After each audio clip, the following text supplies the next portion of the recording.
Geralt of Rivia straddles an unusual divide, a misfit in not just one, but two distinct ways. As a witcher and a mutant, he finds no firm footing in society, but his marginality extends beyond the social sphere and into the realm of literary theory. He defies the traditional molds of hero and antihero.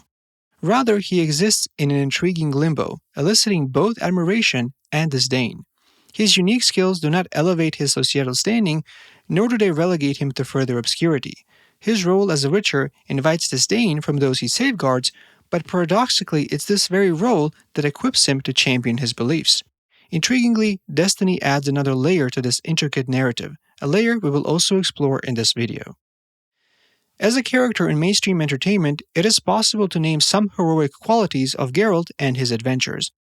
His story in many ways is compatible with categorization presented in Joseph Campbell's work, The Hero with a Thousand Faces. In there, Campbell describes mythical and fairy tale heroes who usually have humble origins, yet from the very beginning display some sort of powerful features. After the initial denial of the call for adventure, they leave on a quest to achieve their goal. During their journey, they undergo difficulties, but thanks to their powers and other characters' supernatural aid, they can succeed in their mission and victoriously come back home. Their adventures help them discover strengths within themselves, visit new worlds, and finally redeem humankind. This summary is by no means comprehensive, but it highlights the most important aspect of the heroes and their journey. Geralt's life is similar to this scheme. Throughout the story, numerous characters urge the Witcher to choose a side, arguing that the situation calls for decisive, honorable action. However, Geralt's unique moral compass seems to have little bearing on the outcome. Instead, it's Ciri with her royal lineage and potent magic who takes the pivotal role in the storyline. Geralt's heroism, despite being unwavering and driven by noble intentions, becomes secondary. Regardless of his valiant battles and pure motivations, they don't alter his reality. He doesn't find acceptance among common folk, lacks a home to return to, and isn't the savior of humanity. Despite possessing admirable traits, Geralt doesn't quite fit the mold of a role model. He has on numerous occasions acted in ways that validate the stereotypical image of a witcher. After all, he is sometimes referred to as the Butcher of Blaviken. This infamous nickname is a reminder of the carnage he caused in Blaviken when he killed Renfri, a rebellious princess turned assassin. Geralt's attack was justified, as he chose to fight Renfri and her entourage to prevent her from taking revenge on the sorcerer Stregobor. According to her threats, her encounter with Stregobor would have been much more bloody and have affected many innocent people. Therefore, Geralt decided that the lesser evil would be to stop Renfri and hopefully save others, rather than allowing her to face the sorcerer. The reasoning behind this choice and the context of the situation was not entirely clear to the bystanders. Thus, to the citizens of Blaviken, the Witcher was just a murderous machine which for no reason brutally killed many people they knew. Such violent behavior distances Geralt from the classic hero archetype, and his attributes of dishonesty, disagreeableness, and aggressiveness align him more closely with the concept of an antihero. From a psychological standpoint, as described in the paper The Antihero in Popular Culture, an antihero is typically characterized by a life history that culminates in the development of the dark triad of personality traits: narcissism, psychopathy, and Machiavellianism. Geralt embodies some aspects of these traits to a certain degree. While he doesn't crave admiration outright, he appreciates recognition for his work and often appears self-satisfied when praised, such as when Queen Maeve knights him in the Tower of a Swallow. His antisocial behavior is often an involuntary result of people's reaction to him, but he himself uses cynicism to keep his distance from others. He misleads people by referring to the Witcher's non-existing code of conduct. What is more, Geralt sometimes believes that the ends justify the means, which leads to situations like that in Blaviken. Despite that, he rarely is impulsive. He's not a psychopath. His job requires him to be cold and distant, but Geralt is too emotional and empathetic to fit this description.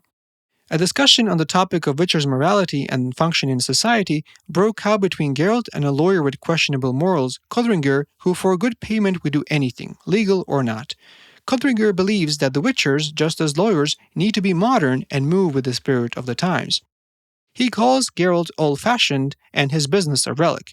He also suggests that he should switch to killing not only monsters, but target people too and make money from being a hitman. For that, Geralt is too honorable. Although the Butcher of Blaviken killed people before, it was always a form of self-defense. Doing it just for money is not an option. Even when it comes to monsters, Geralt is picky in his commissions. Usually he slays only creatures which are brainless and dangerous. Therefore, Geralt himself is not an anti-hero. He may sometimes act wrong, but he usually has a morally good reason to do so. However, even this principle is discredited. Ironically, before visiting Codringer, Geralt needed to prepare payment for his services. He felt sorry for the werewolf, but needed the money, and killed it. The character's actions, both the good and the bad ones, make it difficult to categorize Geralt as either a hero or an anti-hero. The air of mystery around the Witcher's origins and the brutality of their upbringing and profession makes them seem hostile and aloof. At the same time, the Witcher has the potential of being a loved and admired hero. Ironically, the reason why people would appreciate the Witchers are also the reasons why they treat them with aversion. Geralt himself contradicts these convictions and refuses to be described as heroic. Jaskier, the bard and Geralt's friend, describes him as always a modest, prudent, and composed man with a soul as simple and uncomplicated as the shaft of a halberd. Geralt keeps his distance by being witty and ironical, but he rarely truly succeeds in separating himself from emotions, opinions, and troubles. Even though he's told by many that the Witchers are not capable of feeling, his self-reflecting nature, the sentiment for Yennefer and Ciri, as well as the strong compassion he has for other creatures, make him one of the most empathetic characters. Despite expectations for him to be combative, Geralt doesn't immediately choose violence. He first checks if talking things out or using counterspells won't work before resorting to his sword. In battle, his frequently declared neutrality doesn't always align with his actions, even though he genuinely tries to avoid getting into conflicts. Geralt tries to be neutral and therefore stays away from troubles, but it does not mean that he's insensitive. To make sure he stays ethical, he created for himself a code of conduct which helps him legitimize his actions. Just like a hero, the Witcher lives by a fierce personal code, but it is important to know that the code is not something common for every Witcher. Geralt is the only known monster slayer who created norms for himself, and yet he never wrote them down. The ostensible existence of the code allows the protagonist to make sure he keeps making moral decisions. By not writing the rules down and not making them official, Geralt makes sure to stay perceptive and judges every situation separately. This self-imposed personal code of conduct allows the Witcher to justify his decisions to accept a job or not. The appearances of being regulated also help people to feel safe around Geralt, as the code eliminates the possibility of the Witcher acting unpredictably. However, the code never orders the protagonist to do something he would be opposed to. Thanks to that, Geralt is able to maintain his independent thinking and therefore negate the belief that Witchers are brainless mutants. If Geralt behaved according to people's expectations, if he was the Witcher people want to have, he would represent what people accuse him of. Although technically Geralt himself has the title of a knight, he does not act like one. He's not defiantly committed to honor and pride, and the Witcher's code does not resemble a knight's code of chivalry in any way. Geralt is courageous, but he has the possibility to choose his own fights. Thus, he seems more like a lone ranger who travels from town to town with his sidekick Jaskier to condemn outlaws. He does not romanticize his actions, nor try to rationalize them. Geralt realizes that doing bad things in the name of good is still evil. He also knows that sometimes doing the bad thing is necessary, even if it is followed by dire consequences. The key to understanding why Geralt resides in the gray area between a hero and an anti-hero lies in examining the role of destiny in The Witcher. Characters like Ciri and Geralt, although bound by all-powerful worldly arrangements, are still granted the liberty of choice and free will. However, Geralt, more so than any other character, is constantly burdened by this choice. Evil is evil, lesser, greater, middling, it's all the same. I haven't only done good in my life either, but now, if I have to choose between one evil and another, then I prefer not to choose at all. Despite destiny appearing all-powerful, Geralt is faced with making decisions from the start of the series. This begs the question, how can choices have significance in a world ruled by destiny, and how can a mutated, emotionally empty non-human make fair judgments? Geralt clearly doubts the all-controlling nature of destiny, but he rarely gets involved willingly, as he himself says, "I prefer not to choose at all." He neither fully embraces nor completely rejects free will. He stands between skepticism and the belief that everything happens for a reason. This highlights a mix-up in understanding the terms preference and choice. When you prefer to do something, you're making a decision between two or more options in a more detached way than when you simply choose. Even though preferring to do something involves evaluating the quality of things, circumstances, or thought processes, it doesn't necessarily involve direct action. In this perspective, free will is reduced to mere reactivity. This suggests that outside factors could influence our free will. However, when we no longer allow these external influences, what was once a preference turns into a decision. As philosopher Jean-Paul Sartre states, in one sense, choice is possible. What is impossible is not to choose. I can always choose, but I must also realize that if I decide not to choose, that still constitutes a choice. Therefore, preferring is a less pressing, less finite cognitive bias compared to making a choice which exercises our free will in a way that doesn't allow for others' influence.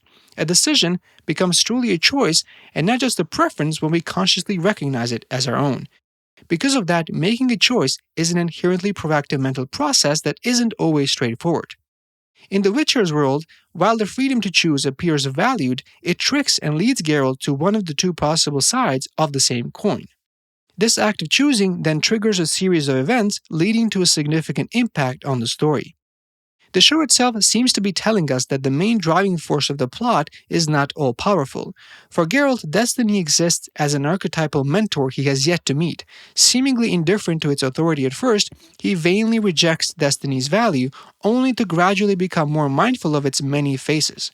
The Witcher saga cunningly accomplishes this through its lore and adjunct characters. As Stregobor himself leads us to believe, I'm grateful destiny brought you to me. Typically, though, Geralt does not yield easily and says, Marilka brought me to you.